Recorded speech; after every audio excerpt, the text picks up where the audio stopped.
I'm Jared Deane, joined once again by Ryan Sage. Let's take a look at the overall current standings coming into round 3 of the Formula Drift Black Magic Pro Championship. Of course, Bakchis is going to lead the pack, but look at Chris Forsberg. You know, he's the only 3-time champion. He wants to get back in the form. He's currently sitting second, but maybe talk a little bit about Bakchis and his expectations. Yeah, I think for Odie, because he's had a win here and Chris has done well here, those guys are going to be, they're on the left-hand side of the bracket, so they're going to be facing each other if they do make it down into the deeper parts of the bracket, and that could really dictate how the championship moves forward into round 3. On the other hand, Wang has quietly racked up a very solid season. He's sitting in 3rd place, just 72 points behind before qualifying, and we could definitely see him shine here. He had a great qualifying run, and if you've been watching him in practice here, if you're at the live event, he looks so smooth and consistent, and the judges just love that.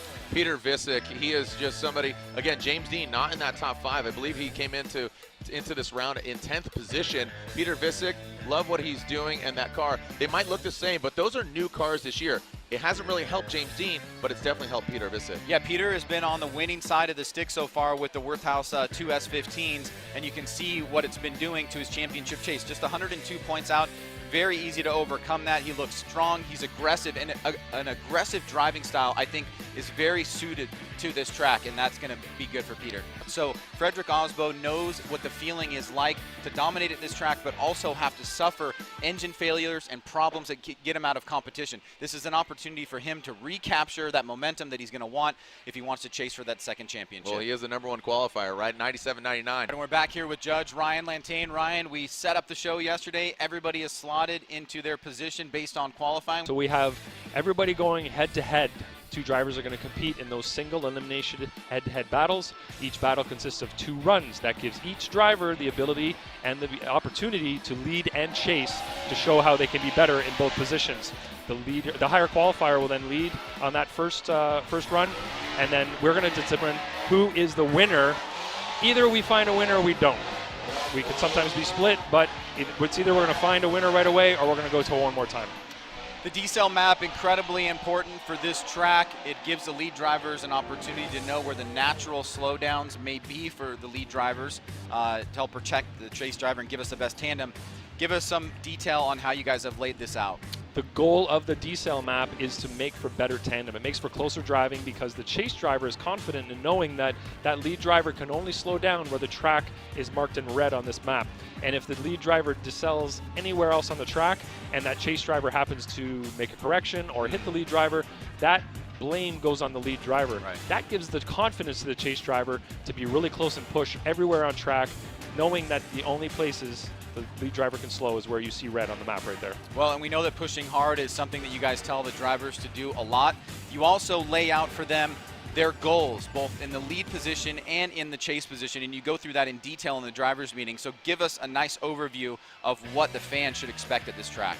Each position has their own set of goals and compromises as well. So the lead driver goals are listed there. Run the qualifying line. Run as close to a 100-point qualifying run as possible. That is the ideal lead run that we're looking for at each battle. Run that chaseable lead run, so you're not making any weird accelerations or decelerations where you're not supposed to. You're not varying wildly in terms of line all over the track. You're not making tire drops, corrections, and things like that. And the chase driver also has goals. They need to initiate no later than the latest initiation point. That's the 1 cone here at the track. So there's 3, 2, 1 at the initiation. They absolutely need to be sideways by that #1 cone. Maintain close proximity to the lead driver through the majority of the track. So we're always looking for the duration of proximity, and we're also looking for that chase driver to mimic what the lead driver's doing. They need to copy what they're doing throughout the course. They need to essentially be their shadow throughout the entire run. Right. Sometimes they push a little bit too hard. So let's list out the incompletes that we have here that a driver would essentially get a 0, but we call an incomplete. So incompletes are anything that happens on this list that will result in what we would give a 0 for in qualifying. Spinning out, opposite drifting, hood hatch, trunk or doors opening, anything like that is the exact same as qualifying. On top of that, in tandem, we add unsportsmanlike conduct anywhere on the track. An inactive chase, that means that the lead driver maybe made a mistake on the previous run, and now that he's in the lead, the chase driver thinks, you know what, I don't need to get really close to him because I'm already at an advantage. He gives too much room and ends up being too far back, and there isn't a tandem to be had. So in that case, we give that an incomplete as well. And of course, an unchaseable lead run, one that is full of mistakes, errors, inconsistency in terms of the pace throughout the course. Dropping a tire or multiple tires, multiple corrections becomes an unchaseable lead. All right, well, thank you, Ryan Lantane, for enlightening us on the judging criteria here today for the head-to-head matchups. This is the O'Reilly Auto Parts Road to the Championship presented by Permatex in round 3 of the Formula Drift Black Magic Pro Championship. All right, we are set to go, and we are warming up some tires here for our first head-to-head battle in top 32 here at the infamous Road Atlanta. Michelin Raceway Road Atlanta as our #1 qualifier. Frederick, the Norwegian Hammer Aasbo, is set to come down the hill. He's going to be going against Kevin Lawrence, who unfortunately had some issues with his S14. That's why I mistakenly the other day said S14. It's on the paper. I'm looking at it. Looks familiar, but then comes around. I'm like, no, that's a Skyline. Ryan, watching practice, anybody stand out to you as far as like that's the guy to watch? Not that's the guy to watch, but just everybody reinforcing what they were doing yesterday in qualifying and applying that into tandem practice. Tandem practice is always really fun to watch. We see guys, pushing up to that level and sometimes pushing a little bit too hard. We didn't have any wrecks that were noticeable in top 32 practice, so that's good. And, the event is actually turning out to be a lot different than we all came into it thinking. That we anticipated, right? Yeah, we were thinking this is going to be a completely wet top 32. It's dry, it's partly cloudy, and it looks like the rain is staying away for now, so let's enjoy it. Yeah, suck it up. Suck it up, Buttercup. Here we go. Frederick Aasbo, Kevin Lawrence. You see Kevin Lawrence. You are allowed to leave that start line early if you're the chase vehicle. Frederick Aasbo throws it in. Kevin Lawrence not too far behind, but he is going against the former champ in that Rockstar energy drink. Toyota Racing, Toyota Corolla on Nexen tires. Comes into that second outer zone. Kevin Lawrence goes deep with that Skyline. Aasbo tightens it up in the horseshoe, in the keyhole. Out of that horseshoe goes Aasbo. Kevin Lawrence now being left in that Nexen tire smoke, heads up the hill. Ryan Sage, what say you, bud?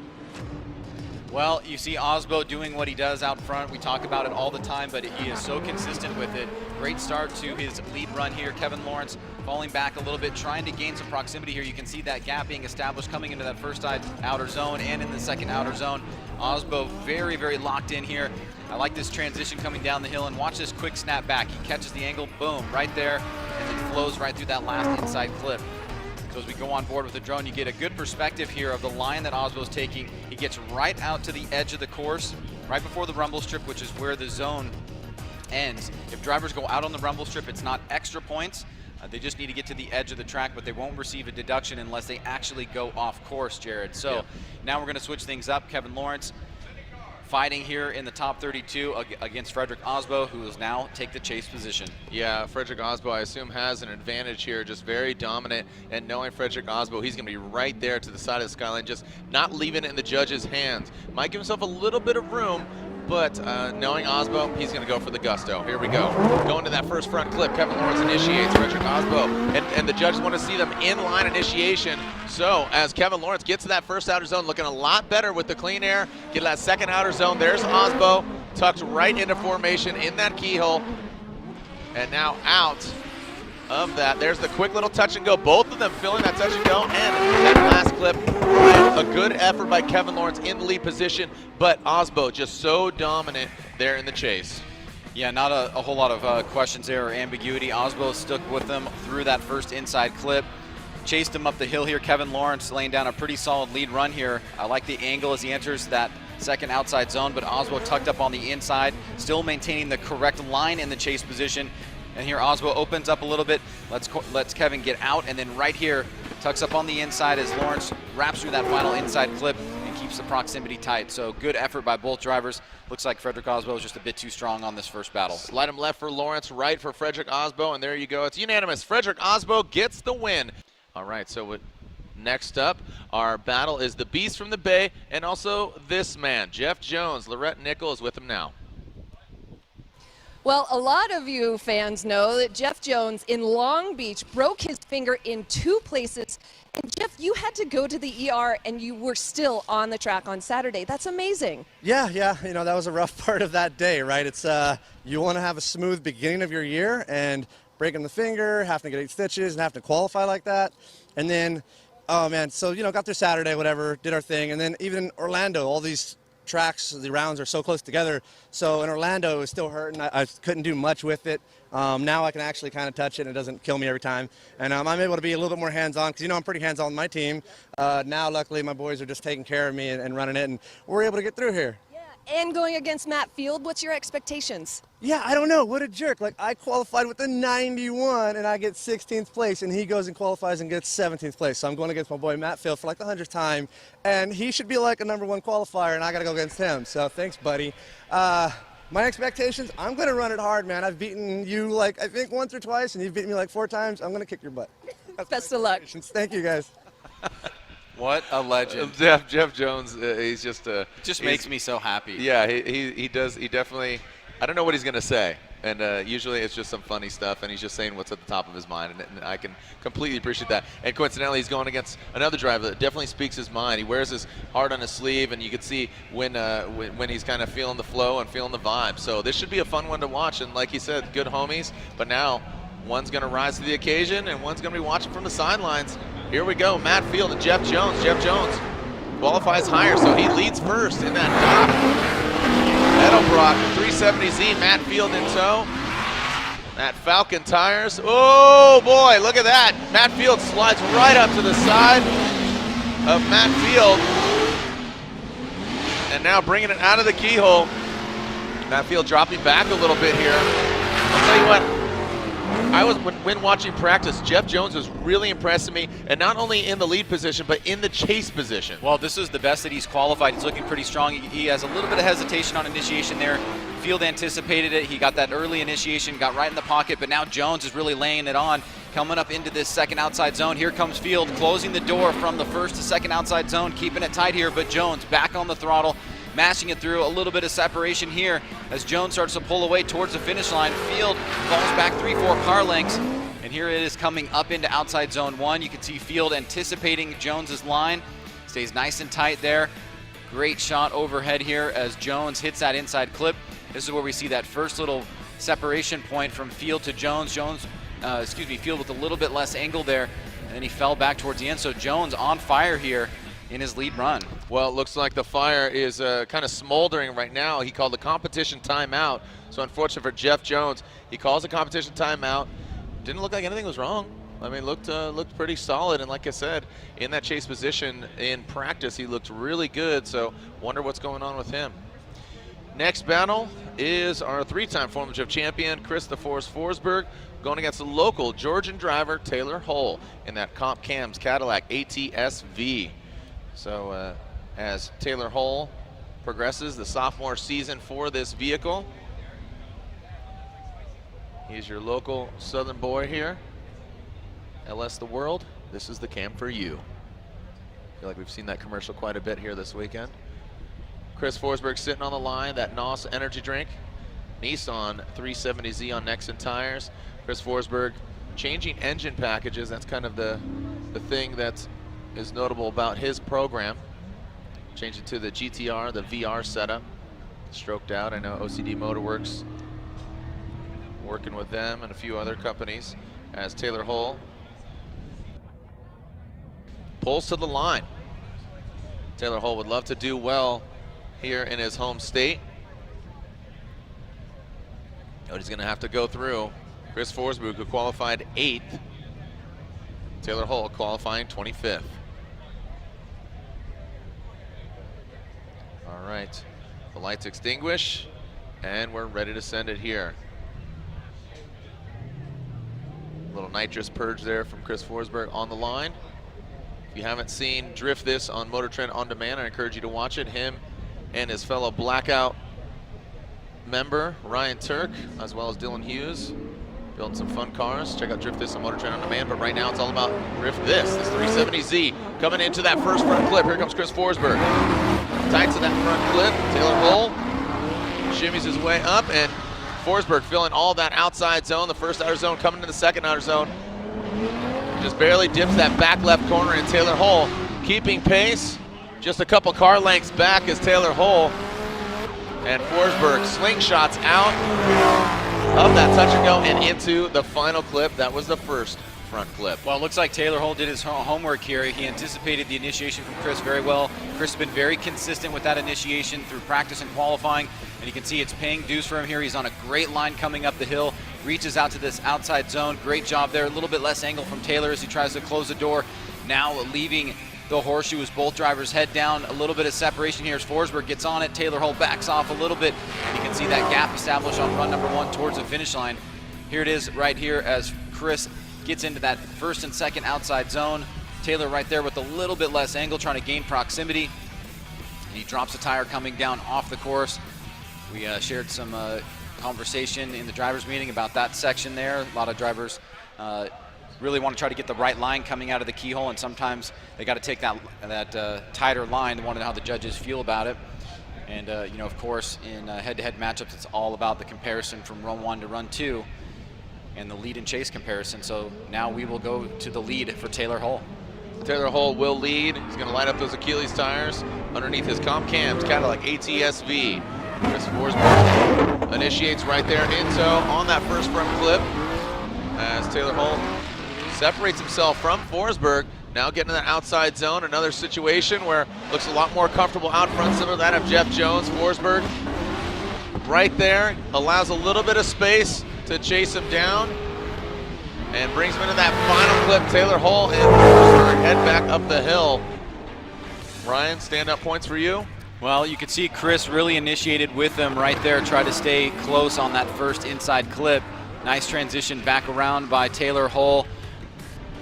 And then you see Taylor getting deep into that second outside zone, but Chris sticking to him through that inside clip as Taylor goes a bit wide there. Now coming down the hill, Forsberg keeping the pressure on here. The snap back around by Taylor Hull. Chris in the chase position. And here it is coming into inside clip 1. You can see Taylor goes off course just a little bit. Now coming up the hill. Good line here by Taylor. And Chris closing the door. Great perspective as we go on board with both drivers through that very tight inside clip section before we leave the horseshoe. Going to the judges, slide him left for Hull, slide him right for Chris Forsberg, and it's unanimous. Chris Forsberg gets the win. The professional fun haver as Vaughn pulls to the line. What is it? Yoshihara, Chris Forsberg, Vaughn Gittin Jr., Ken Gushi. I believe those are the remaining day oneers, but we do have some close like Mohan, Tuerck. They've been around a considerable amount of time, but right now these guys are definitely day oneers. 2004, happy anniversary to those guys. Here we go, Ken Gushi, Vaughn Gittin Jr.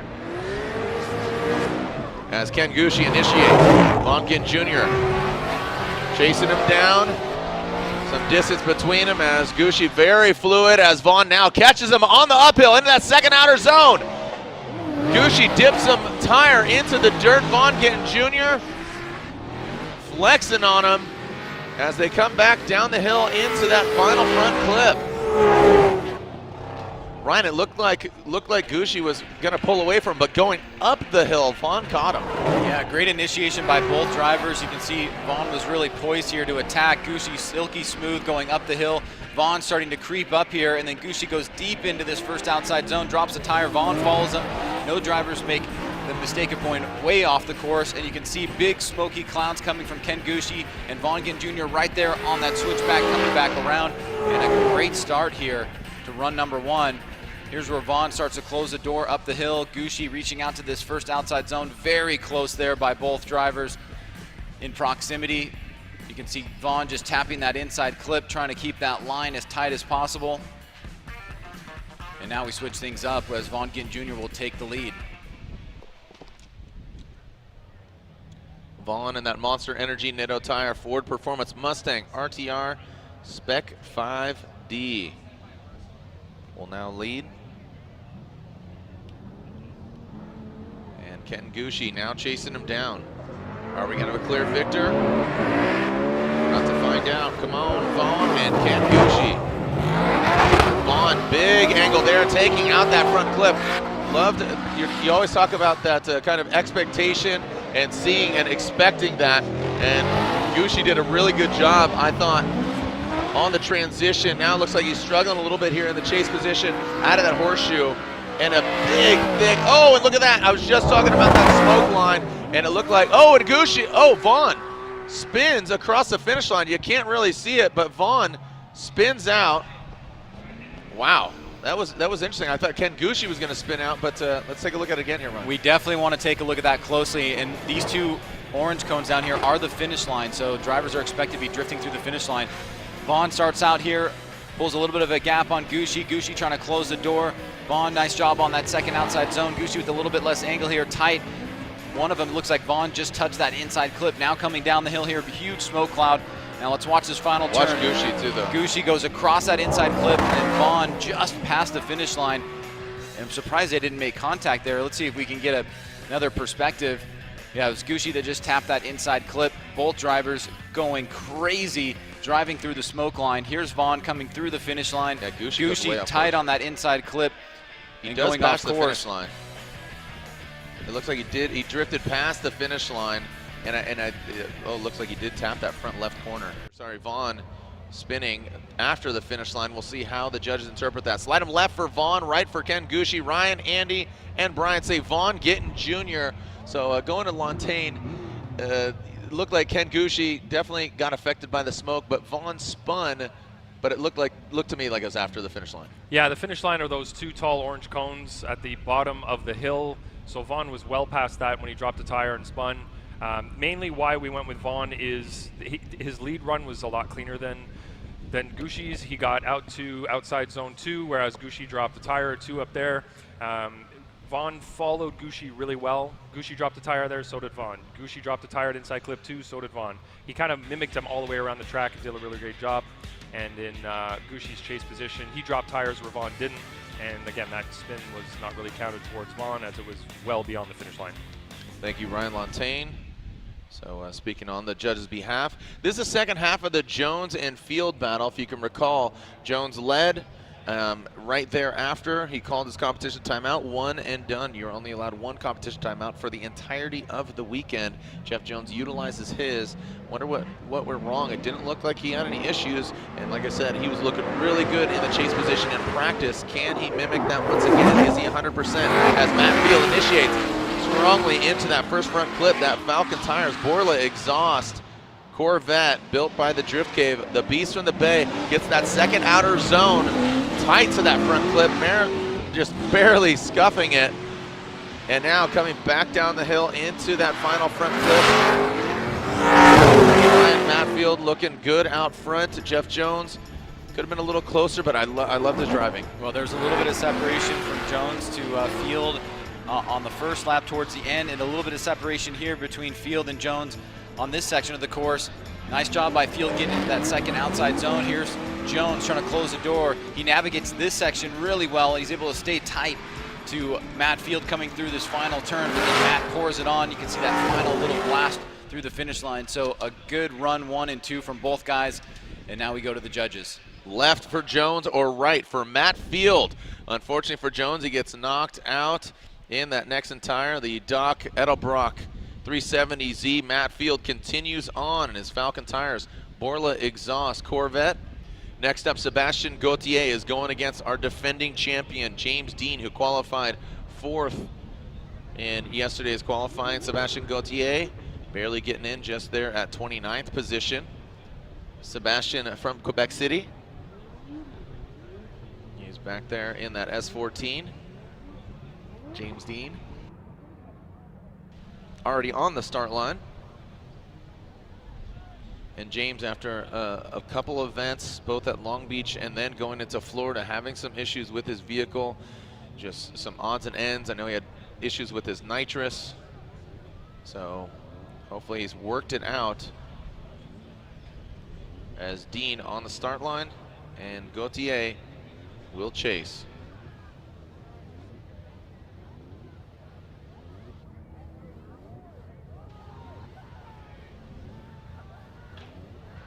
As our track is getting scrubbed down a little bit here, our course worker just wanted to make sure everything, all the debris was off the track, and looks like track is clear and will be clear to send here in moments. The next entire top 32, run 1, hashtag FDATL.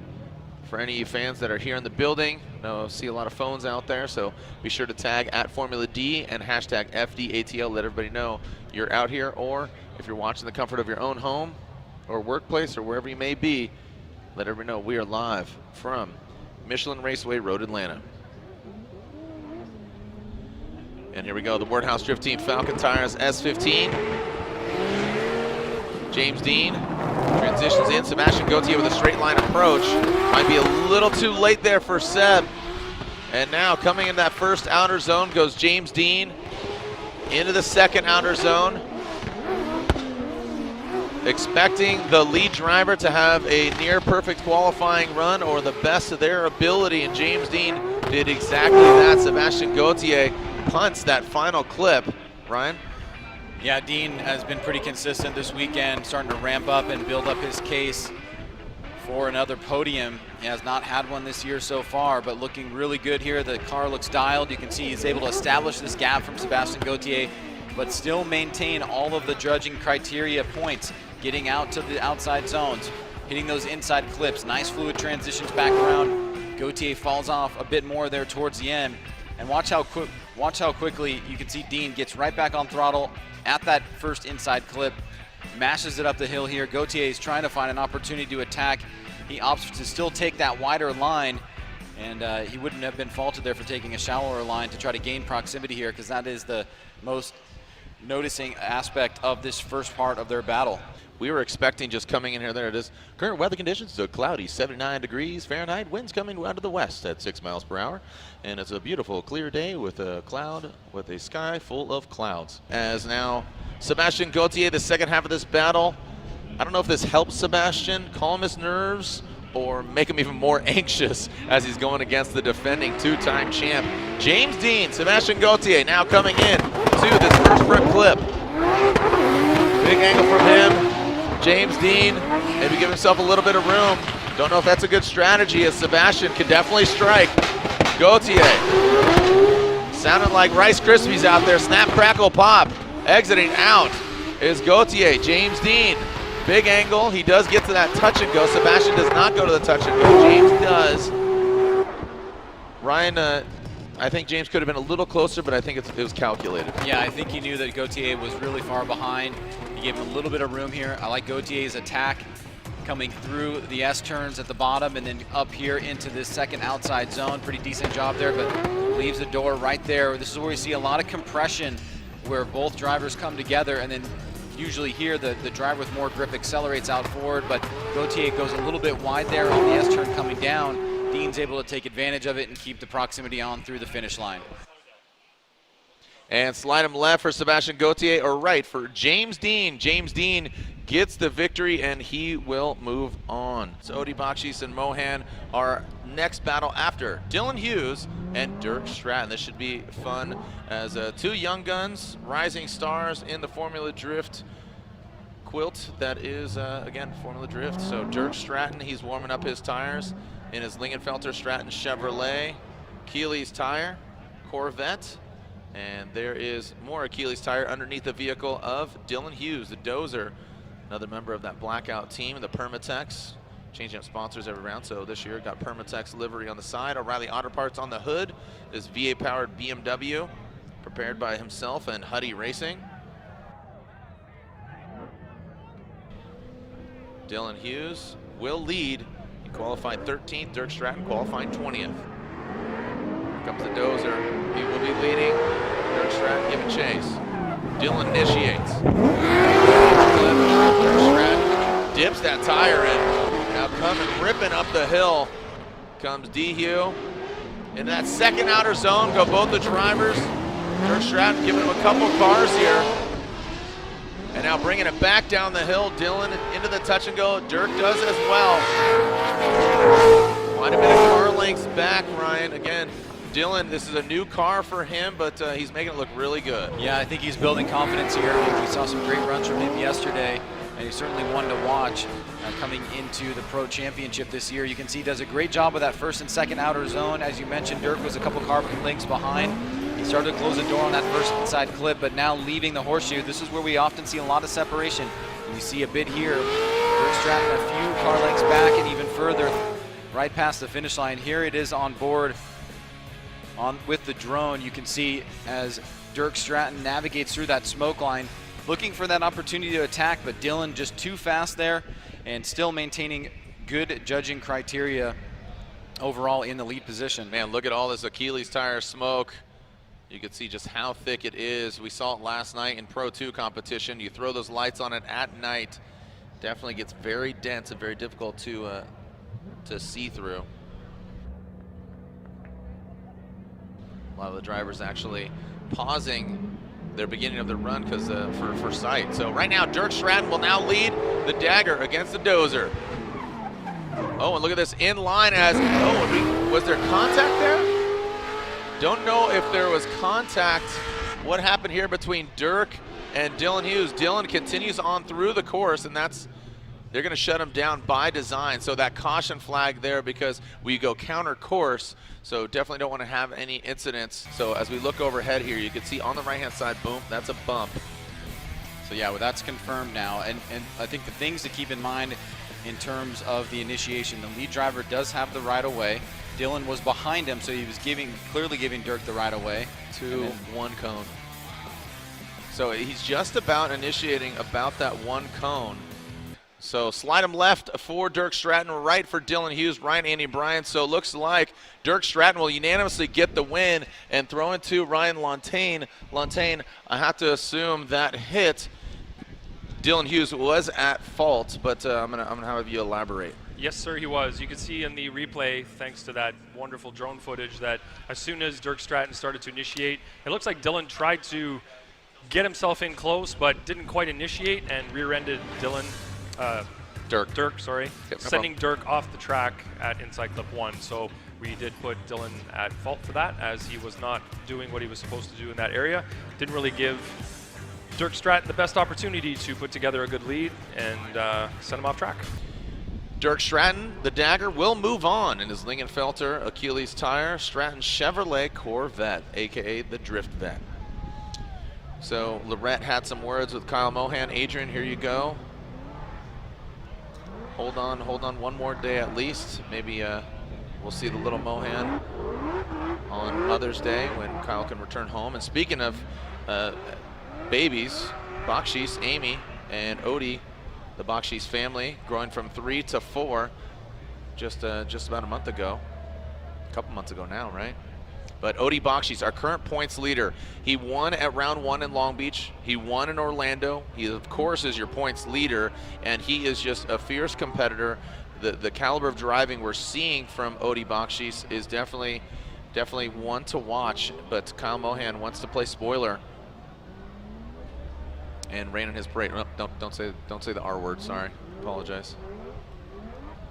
As Mohan, the American Ethanol, top 1 oil, Mazda Tricks, Mazda RX-8.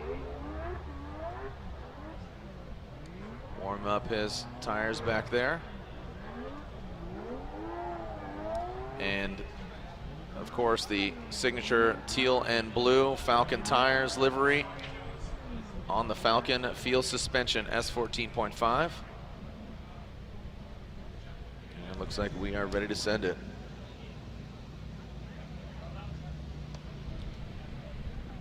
Happy birthday to AJ Anderson. Happy birthday, buddy. 21, man. Drinks on you at Taco Mac. Here we go. Odie Bakchis, Kyle Mohan. First portion of this battle, Kyle Mohan launches off. For all you Rotary fans out here, last star fighter, the last Wanko fighter. Oh, and a big separation already out of the gate as Odie Bakchis pulling away in that S14. Walking and up into that first outer zone and then into that second outer zone. Mohan shortens it up to gain some ground as Odie, showing you why he is our current points leader, just puts the car in all the right places. Kyle Mohan struggling to keep pace.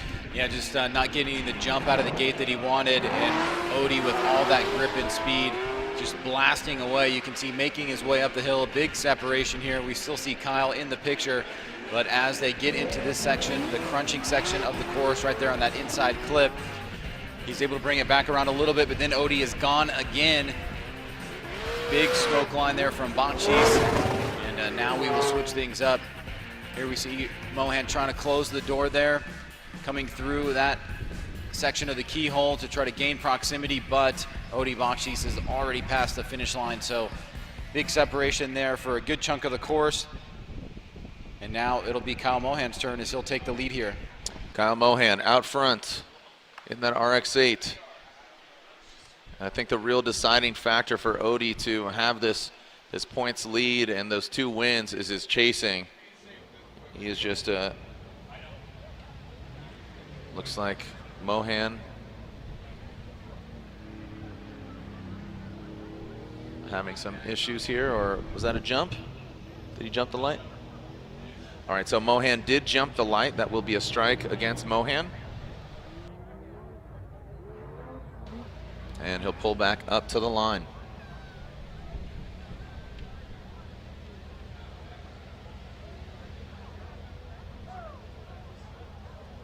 Ryan just really pleased with at least seeing some dry runs here. Don't want to curse it, but we were going to bed last night thinking we're just going to wake up to absolute moisture. So even just getting a few runs in. Here we go. Kyle Mohan initiates. Whoa, Bakchis right there. Bit of a straight line approach, really locking him up as Mohan. But Odie keeps his composure.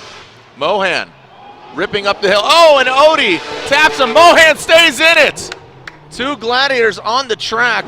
Well, remember, that area is part of the zone. decel zone, so we need to see the flow of speed from Kyle Mohan, but in general, you have 2 decel zones. One right here, it's expected. There's a real big slowdown there by Kyle coming through that first inside clip, and then the other one is coming up here as a ready to lift and then get into that area to get into that outside zone.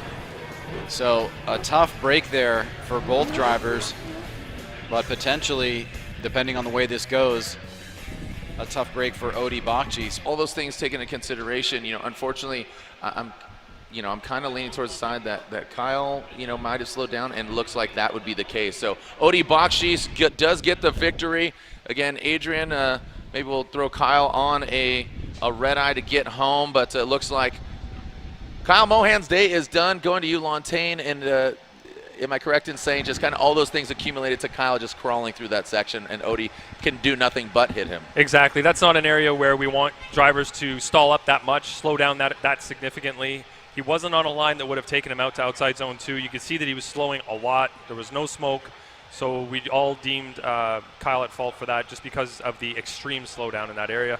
It's not an area to slow down that much. It's just an area to check your speed, get back on throttle, and get out of there. Yeah, just to gather your thoughts, control the car, fill that outer zone, and rock it out. Exactly. Yeah. I like gathering your thoughts. That's exactly what I want to do in a decel area. All right, moving on to our next battle. Ryan, these 2 gentlemen definitely of the kind of JDM affinity, right? You got Forrest Wang, who has the V-Hate sticker, and he wears that and flies that flag proudly. He's got the 2JZ under the hood and of the hood of the Nissan, but I mean, Burkett is like the Supra guy. I mean, his cars always look the style. Happy birthday to his wife Renee the other day as well. As here we go, Forrest Wang and Dan Burkett. Forrest Wang initiating into right there. Nice job, both these guys. Look at the chrome shining, chrome wheels spinning into that second outer zone, into the keyhole. Burkett slides into formation, makes some noise for Forrest Wang, and Burkett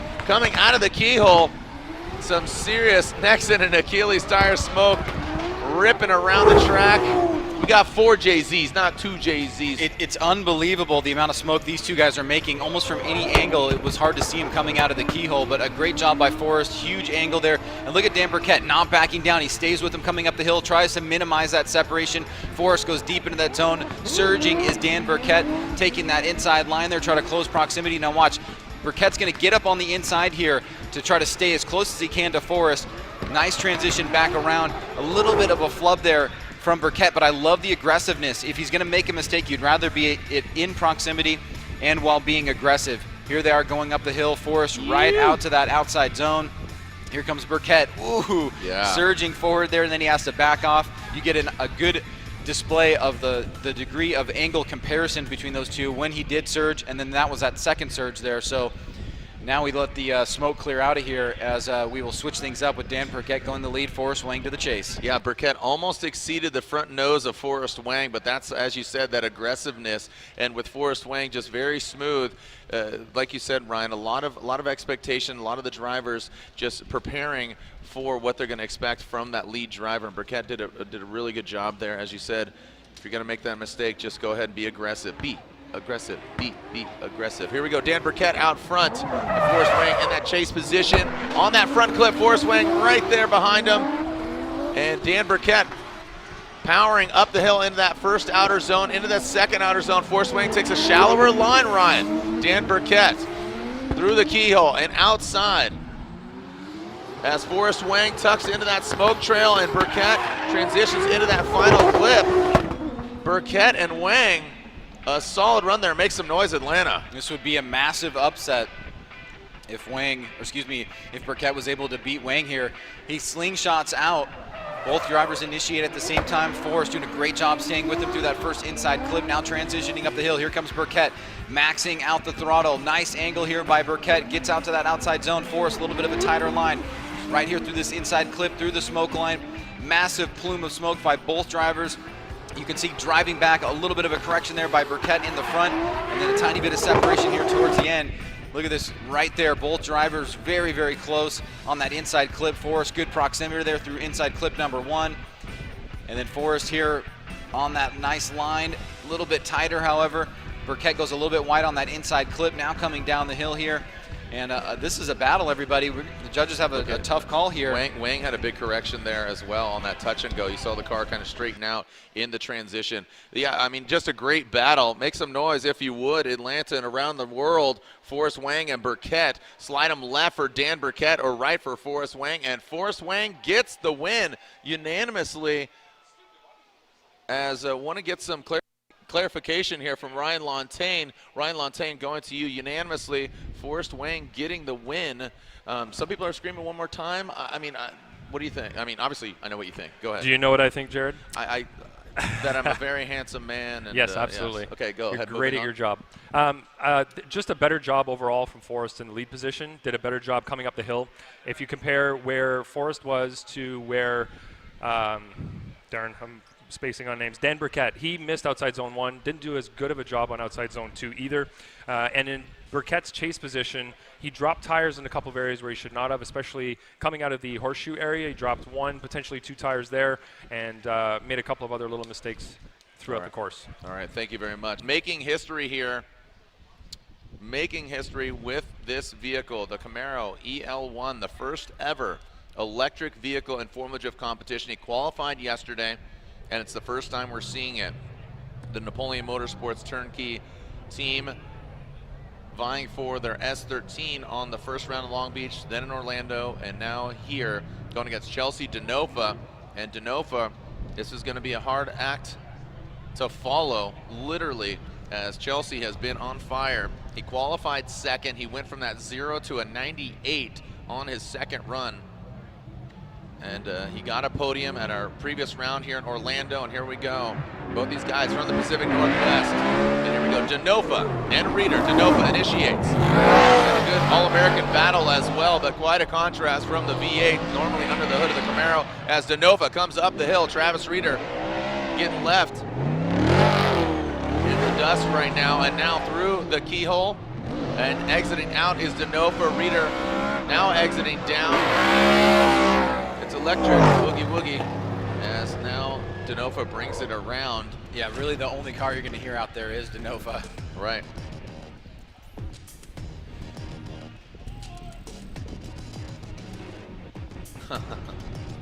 So Ryan, let's take a look at it again. Yeah, here it is, DeNofa taking that lead, initiating at the second standing cone, back on throttle extremely early.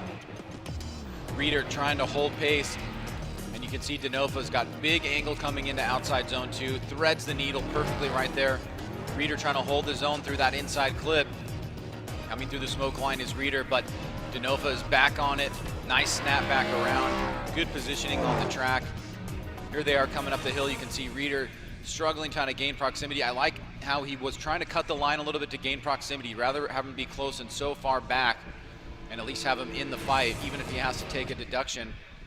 comparatively speaking, for that. But now, we'll mix things up, Jared, and what we've seen with some of the cars that maybe go up against a car that has more grip and more power, it's actually a challenge for the more grip and more power car to figure out, when do I start reeling him in? How much of a gap do I give him so I don't make contact with him or get stuck or get pinched off, those kind of things. Yeah, that was, I mean, when we started debuting the top 32, the departure from 32 to 1 was very far, but now it's gotten closer. But now, with no track time of head-to-head on this vehicle outside of practice earlier today, Chelsea DeNofa really has to kind of temper his aggression here. But Travis Reeder looking great out front. Travis Reeder throwing it down. Again, the only car you're hearing is that of Chelsea DeNofa and that exhaust note, but of course the screeching of the tires as the Napoleon Motorsports Camaro transitions through. And again, making history, the first ever head-to-head battle of an electric vehicle, but Chelsea DeNofa just a great drive. Well, he played that pretty perfectly, Jared. He gave a little bit of room to Reeder to see how he was going to react in the lead position. Then he slowly started reeling him in. Reeder was doing a pretty good job here in that second outside zone. DeNofa right here backing off to the rear of the vehicle of Reeder, and then right there tucking up on the inside. Let's take a look here coming up the hill. DeNofa is eyeing that opportunity to attack. You can see a little bit of a flub there from Reeder as he got into the keyhole. This is where Reeder hits that inside clip. DeNofa backs off for a second, and then he comes through the smoke line, gets right up on the inside door of Travis Reeder. Good transition back around, mimicking very well, and then keeps the pressure on. All right, slide him left for Reeder on those Nitto tires, or right for Chelsea DeNofa, and the BC Racing Nitto tires Mustang RTR Spec 5D gets the win. Chelsea DeNofa will be moving on. So unfortunately for Reeder and the debut of that vehicle, it's short-lived, but still, again, such a step in progression from 2004 to now 2019. We are seeing our first ever electric car in Formula Drift competition. Ryan, quite a landmark moment here. Yeah, no doubt about it, and you have to really give a lot of credit where credit's due for the team. They battled through the first two events, weren't able to make Long Beach, and that wasn't necessarily their fault at all. And then the second event decided to go with the backup car, finally make it out here to Road Atlanta. It's very fitting that they do drift it here at Road Atlanta for the first time. Oh, isn't that crazy? Yeah, great point. Here we go. Patrick Goodin versus Justin Pawlak. Goodin and Pawlak as Goodin will lead. Strong, good angle there from Goodin into that first outer zone. Pawlak having a hard time keeping pace, and now into that front clip out of the keyhole. Goodin powering down through the touch and go. Great angle from Pat Goodin as Justin Pawlak. And you know, as Pat Goodin, I got to tell you, I hung out with him last weekend in Las Vegas. He's gotten a lot of confidence behind the wheel of this vehicle. Well, not only that, he says this is the best car that I've ever driven. And you can see Justin Pawlak gets a little bit offline there in the chase position. Now he's playing catch up. He's got a huge angle here, but Pat Goodin is filling all the zones, especially that second outside zone. That was perfect. Great transition back around here. Now coming down the hill. Here comes Pawlak trying to close this door. Big angle from Pat Goodin out front, and a nice battle to start here. Let's take a look at Justin coming up the hill. A little bit less angle there, or tighter line rather, for a second. Then he's able to close the door here, but Pat Goodin was filling those zones completely and looking very strong in the lead position. So Pat Goodin making a name for himself against the veteran JTP. And it's great to see Pat re-enter into the Formula Drift competition. Not only him, but of course the lovable Donna, his mom, as she is just such a cheerleader of his, and I love the stories that Pat shares with me about his and his mom's relationship. So here we go, Justin Pawlak, Pat Goodin, Justin Pawlak out front with that fresh air, the Performance Falcon tire, Ford Mustang into that front clip. Justin Pawlak, good execution there. Now coming up the hill, definitely alternating positions as Pat a little closer than Justin was, but Justin getting all the way to the outside zone, and now into that front clip, coming out. Here comes Pawlak. And Pat out, exiting out, some distance between them, and into that final front clip. Makes some noise for Justin Pawlak and Pat Goodin. On that run, Pat was definitely in the fight for 3/4 of the run. Look at this, very aggressive approach in the chase. Justin back on early. Here comes Pat Goodin on the inside, but Pawlak roaring up the hill here. Goodin closing the door. and then right there he falls offline for a second. Pat Goodin in the chase, that is, and Justin Pawlak, big angle here. And then this is where you're going to see the separation. So Goodin falls back a little bit here towards the end, but he was definitely in that fight. He had a great lead run, and this is going to be another tough one for the judges here. Here you see right here, Pat is just a little bit deeper on that line, but he's still able to get back around, keep the proximity tight through that inside clip. And then this is where Justin lays the throttle down and pulls a little bit of a gap here towards the end. It could be Pat, could be Justin, it could be one more time. I mean, those are only 3 options. That's it, that's all we got. That's it, that's all. Here we go, slide him right for Pat Goodin, left for Justin Pawlak. Ryan says Pat Goodin, and look at that! Pat Goodin gets the win. A great effort by Justin Pawlak, but Pat Goodin gets the win. Lantane. Yeah, it came down to, for me, Justin Pawlak's chase, where on initiation, he kind of washed out after inside clip 1, got himself in a bit of a weird spot, and kind of fell back for the rest of the run, was kind of trying to play catch-up for the rest of the run.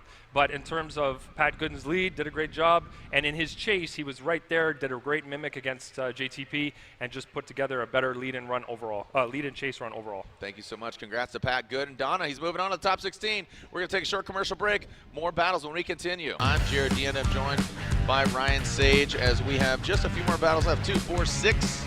That we appreciate. 2, 4, 6. 6 more battles left in the top 32. Ryan, how you feeling, bud?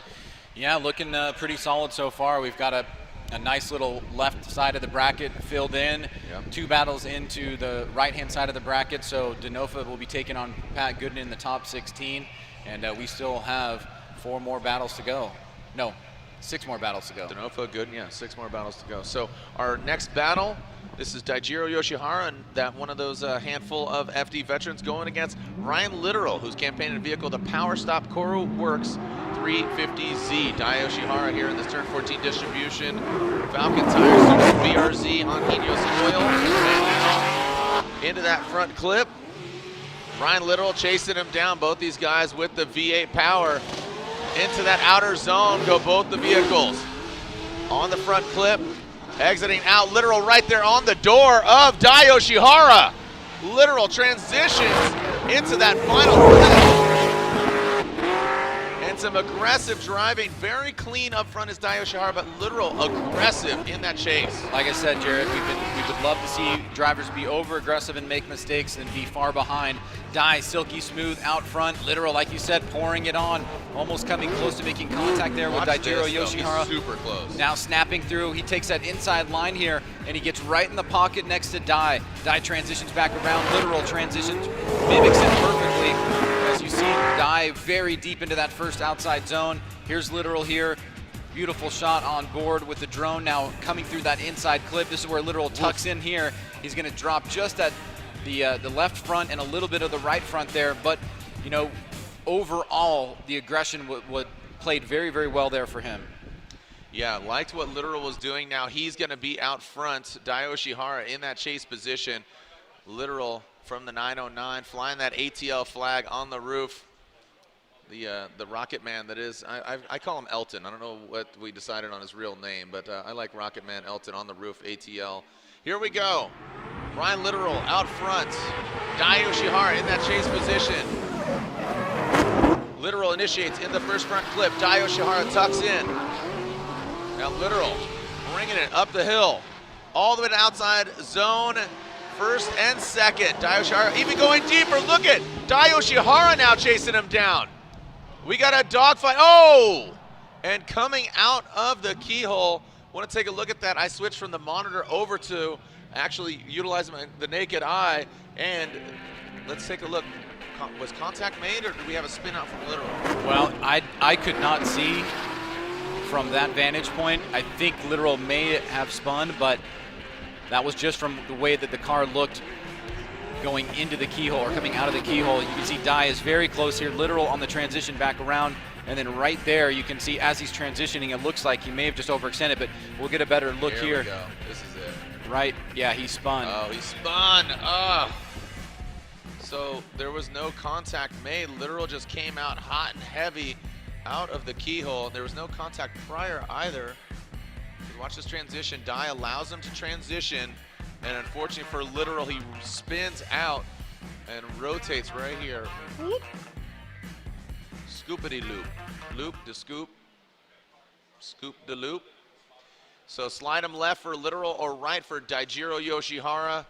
And unfortunately for that power stop, Koro Works 350Z, he has knocked out Ryan Litteral, but Dai Yoshihara gets the win and advances on his turn 14 distribution, Falcon Tires Subaru BRZ.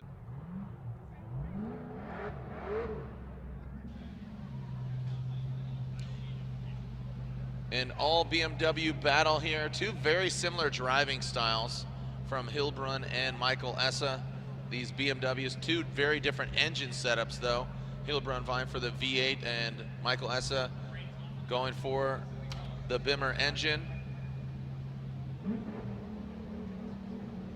As Michael Essa will lead Essa Autosports, Achilles tire, BMW comes out of the chicane, Alex Heilbrunn, Nitto Tires, Inca Madness Racing, the IMR BMW. Into the front clip goes both Beamers. And look at that, Heilbrunn tucks in, but Essa now pulling away. Always love the smooth driving of Michael Essa as Heilbrunn. I talk about their similar driving styles. I kind of correct myself. Heilbrunn gets some violent rocket of that vehicle as Essa. I always talk about how smooth he is and doesn't look that fast, but he is actually ripping. Well, I love this approach here by both drivers. Essa back on throttle there. You can see Heilbrunn in the chase, flowing just a little bit longer, and he gives a little bit of room here to Michael Essa. Beautiful job by Essa in that second outside zone. Here comes Heilbrunn, a little bit less angle there into the inside clip, and this is where we see some of the separation. We tend to see that out of the keyhole from some drivers that don't get that right line.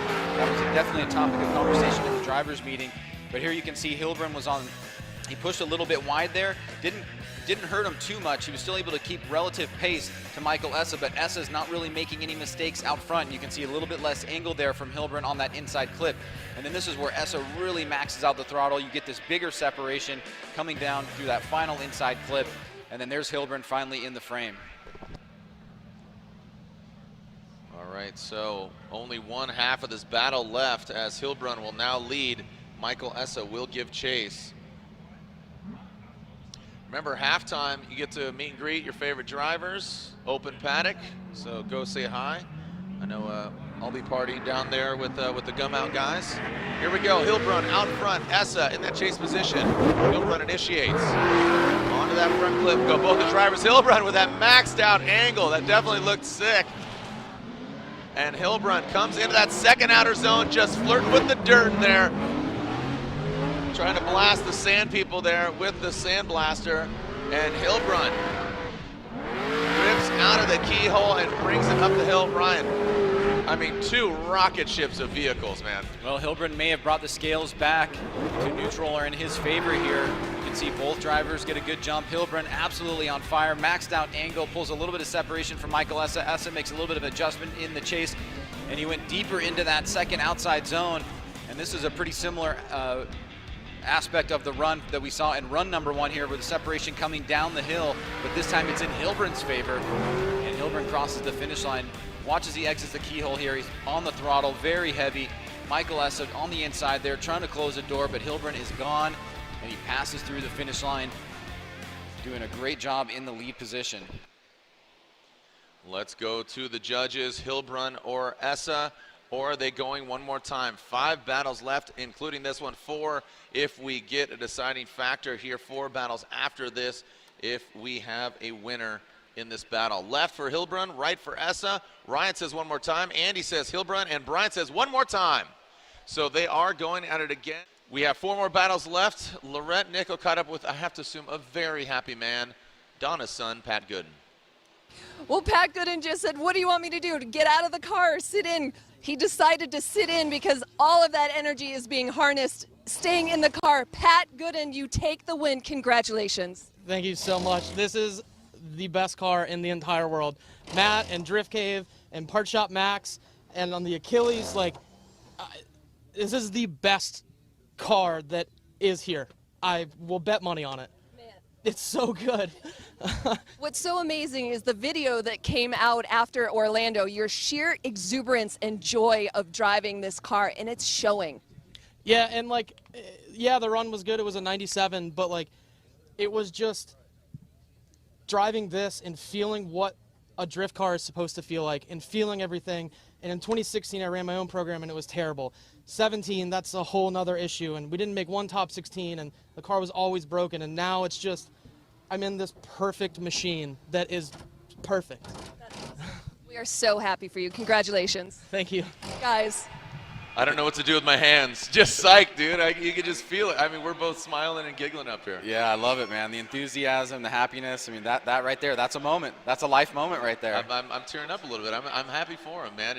And that's the spirit of drifting, right? I mean, you know, I'll just put it out there. You're not going to get rich racing cars. You know, how do you make $1 million in racing? You start with 2. That's kind of the running joke, right?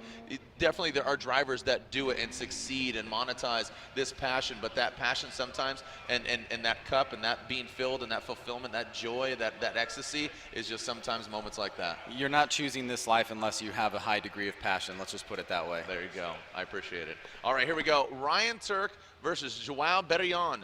João from Brazil, playing this Barbarious Monster Energy C7 Corvette, another vehicle prepared by Drift Cave, and João, a champion in his native Brazil. He's going against Ryan Tuerck, who I gotta say is very smooth, very clean. He qualified 3rd in this Gumout Toyota Racing Toyota 86, and he's on those middle tires. They're sticky, icky. Here we go.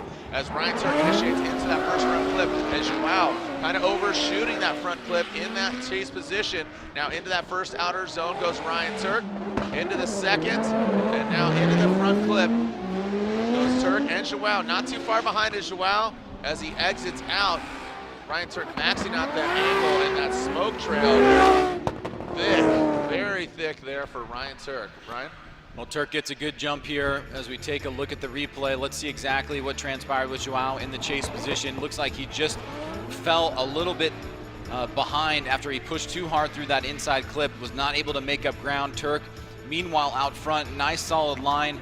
Could have been a little bit deeper into that second outside zone, but there's some pretty sizable mistakes there from João, and he's not maintaining proximity either, so he's giving a strong advantage here to Ryan Tuerck on run number 1. And I think really the challenge for Tuerck as he goes to the chase position is to just really temper himself as much as he possibly can in not knowing exactly how it is going to be to drive with João in the lead position. So brand new driver to the series. We've had a few practice runs with the rest of the field, but obviously wanting to make sure that you take that advantage. You can see João really going off course there on the transition back around, and almost 3 tires off there. So mixing things up, João will now go to the lead, and Ryan Tuerck will take the chase position. We are back here, and as the rain comes down, we were preparing our camera equipment for the rain, just making sure everything's okay. So what we're going to be doing here is actually we're going to allow the drivers a sighting lap. So what this means is we went from dry conditions, some moisture hit the track, so want to make sure they don't just go throwing it in and just risk going off course. Yeah. As we go back to the top of the hill, João Barion and Ryan Tuerck back up top of the hill for the second half of this battle. So we have 4 more battles left because we have the one more time of Essa and Heilbrunn. And then the second half of this battle here. So still plenty of tires to burn and battles to turn. João Barion. He will lead from Brazil, the Barbarious Monster Energy C7 Corvette, and comes out in that lead position. So, like I said, look at that, Ryan. I mean, minimal smoke coming from these cars. They're making more steam than they are smoke into that second outer zone. Ooh, João looked like almost fell out of drift, but then he transitions. The Achilles tires kicking up. Now some smoke coming off the Nitto tires of Ryan Tuerck. So the speeds tremendously slowing down for these drivers, but they do navigate it properly. But Ryan, that is the exact reason for that siding lap. If they would have come in there from that dry run to this, they would have shot off into the kitty litter. Yeah, for sure, and we've seen that, and this is something that we regularly do. We have it in the rules. We allow for siding laps if the track conditions change. We obviously don't like to do it because it slows down the show, but we have to think about the safety of the drivers and also just giving them an opportunity to compete at the best possible level. So if you remember going back to run number 1, João had some problems in the chase position. This time around, both drivers really slowing it down. Tuerck was able to stick with him throughout the remainder of that run in his chase position, and now we'll make it official here. And all three judges slide to the right, so Ryan Tuerck gets the win and moves on into the top 16. Yeah, so João Barion, our Formula Drift rookie. The rain continues to come down. It's not very heavy, but it's just enough to saturate the track and really change the dynamics for these vehicles. So I believe we're going to institute sight laps for the remaining 4 battles. So Mother Nature could play spoiler.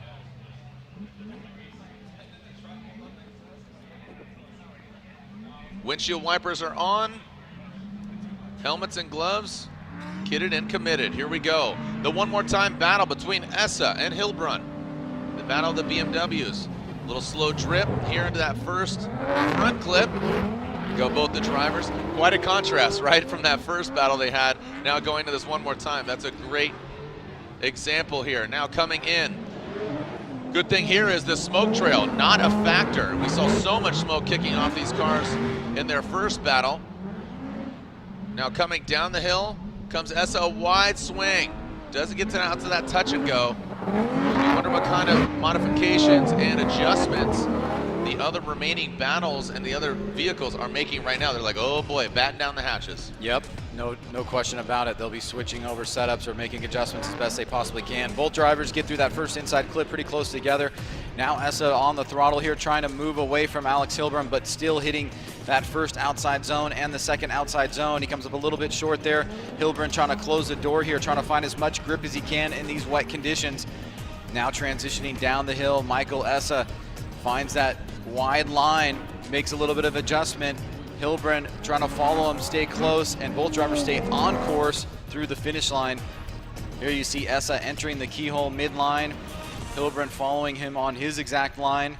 Essa tight on that inside clip. Heilbrunn trying to gain as much proximity as he can, and I think proximity is going to be a big factor in the wet conditions. Being very close has got to be extremely nerve-wracking, but far away it may not get the job done. Yeah, it's just going to show the car control more than anything, because just the overall impact and all that. So, as you say, proximity is going to be, I think, I agree with you, the equalizer. Heilbrunn out front, and a lot of, see, look at that water being sprayed off, the steam. Into that first front clip goes Heilbrunn. Essa approaching that first outer zone. Heilbrunn, greater degree of angle now into that second outer zone. And Essa, Ryan, that's what you're talking about right here. Let's see if he allows him to transition. He does. Now Heilbrunn sliding down the hill. Essa right there. A tighter line there from Heilbrunn on that touch and go. And Ryan, so much rubber being laid down. It was hot, there's all this rubber, then throw some water on it. It's like an oil slick. Yeah, it's a much different track that the drivers are having to navigate through, trying to find as much grip as they can, adjust their setups here. Essa, good proximity coming up the hill here.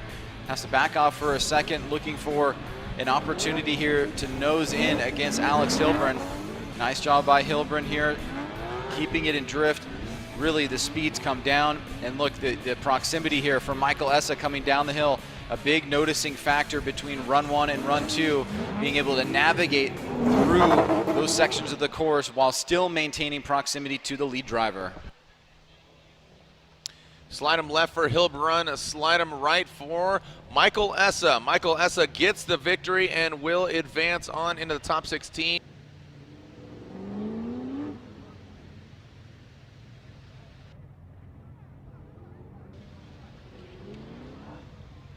Yeah, Ryan, just 3 more battles left.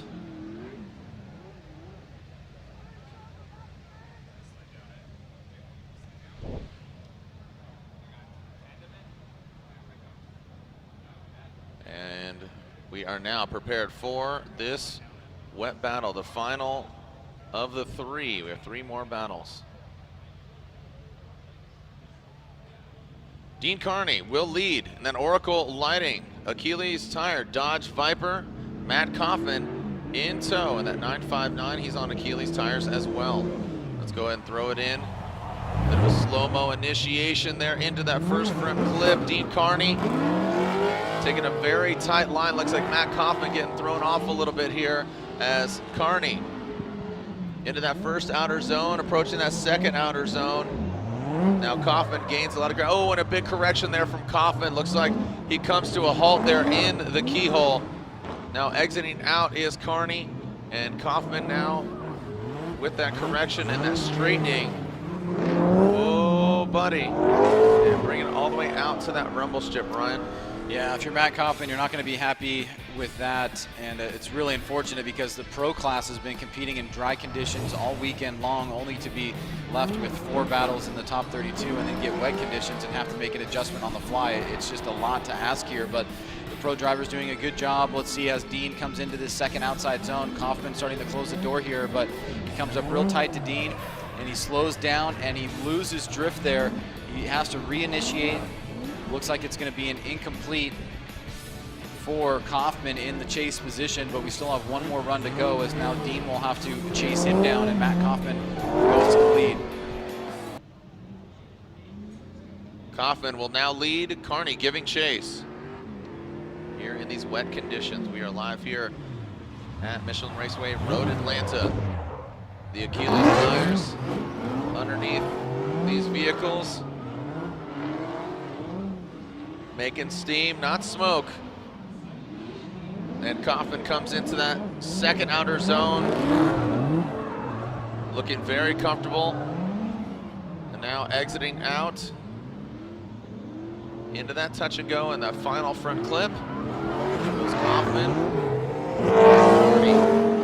Ryan, unfortunately, I believe for Coffman, that straightening and that correction is going to end his day. I think it's going to be really tough to overcome because it would require that Deane also has an incomplete in his chase run, and he's not far enough back for it to be an inactive chase, and he does not really make any mistakes, so it should be a pretty self-explanatory victory here for Deane Kearney, and unfortunately for Matt Coffman and the remainder of the drivers in the top 32, they'll have to deal with these wet conditions.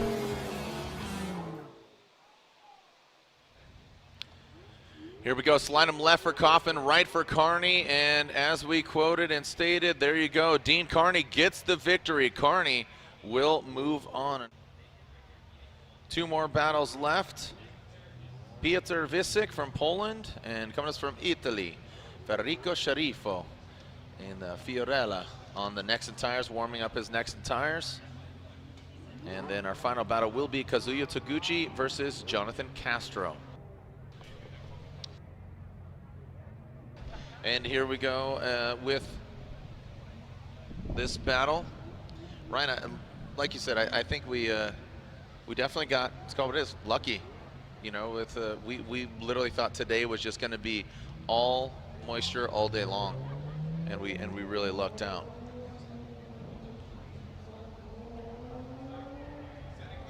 All right, sending cars. Here we go with the actual battle after this sight lap. Piotr Wiecek, Federico Sciarifo. Sight lap is completed.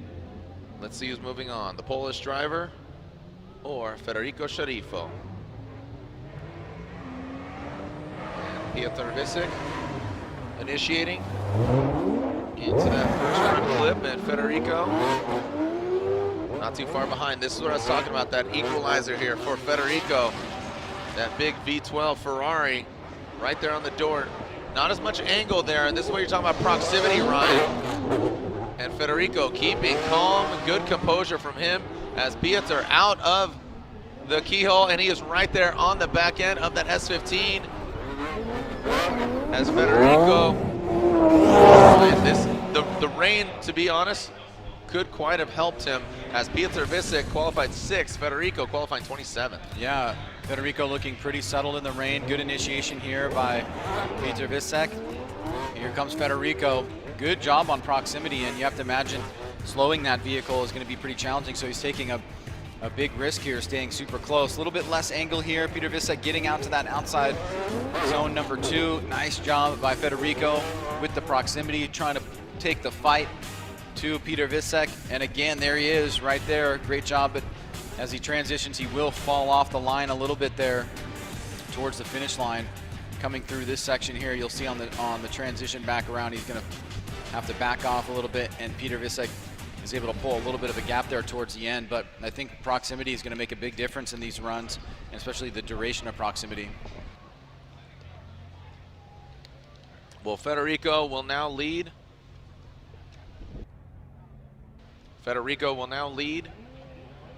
And Peter Wiecek will give chase through the start chicane. Clean start.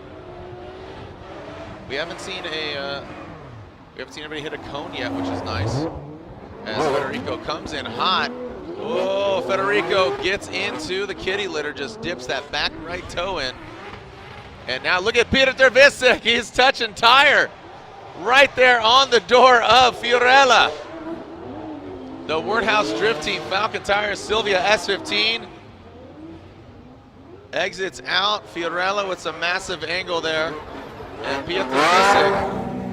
Whoa, but oh! It looks like it was after the finish line though. After the finish line there for Peter. Well, Peter Wiecek says, hey, I can drive in the rain too. Right. Nice pull there, but both drivers going a bit long.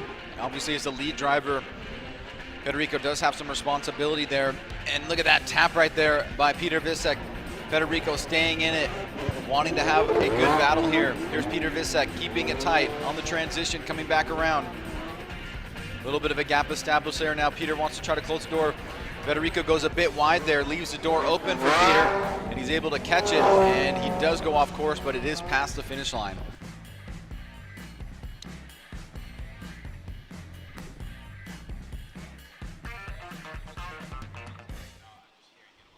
And let's go to the judges. Slide them left for Federico, or right for Peter Wiecek.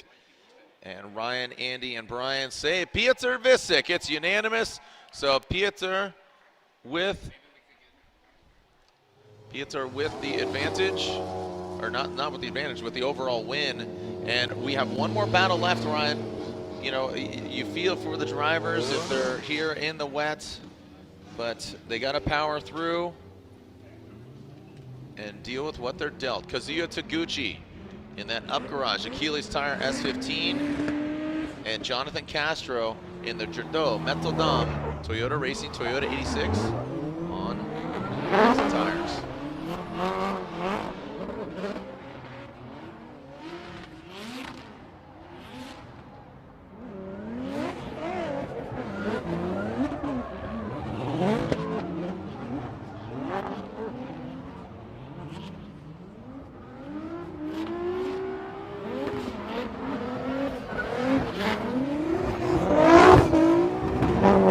The side lap is completed. Kazuya Taguchi and Jonathan Castro, our final battle, top 32. Local time, just about 6:20. Just to let you know the lay of the land here as far as today's activities. We are scheduled to end top 32 at 6:30. We have a halftime break, and we'll give you the schedule. Live stream will come back on 8 p.m. local time, so just in about an hour and 40 minutes. So just enough time to check out the pits. But right now, it's all about Kazuya Taguchi and Jonathan Castro in the wet conditions. Goes into that first front clip. Jonathan Castro from Dominican Republic. I don't believe he sees a lot of rainy conditions behind the wheel of his Toyota 86. That's Kazuya Taguchi and Castro. I say that, and then he gets right to the side of that up garage. Achilles tire, S15. Has to back off a little bit. Kazuya maxing out the angle. Choking up Castro. Well, like we've said, Jared, it looks like it's really going to be which driver can manage the proximity better. Taguchi gets out to a good jump here. Castro looking to try to close the door. This is where he takes his opportunity up the hill, surging forward here. Castro closing the door on Taguchi and then surging forward, and then here comes Castro again, nearly making contact with him, but putting the car in the right place to not hit Taguchi. Now coming downhill, you can see a little bit of separation here. Nice line by Taguchi. And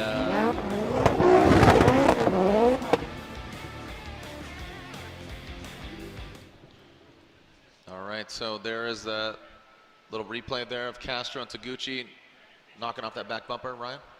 yeah, a little bit of a piece of contact there. So it looks like the drivers will just take a look at the vehicle and we'll get ready for run number 2. This is potentially the final half of the battle. So final half to end out top 32, Castro and Taguchi. Who's moving on? Castro or Taguchi, the 86 or the S15? Castro, Taguchi, tip to tail. Oh, and Taguchi looks like a little bit of a late entry there as Castro very early on. And Taguchi, look at that, gets to the side of Jonathan Castro.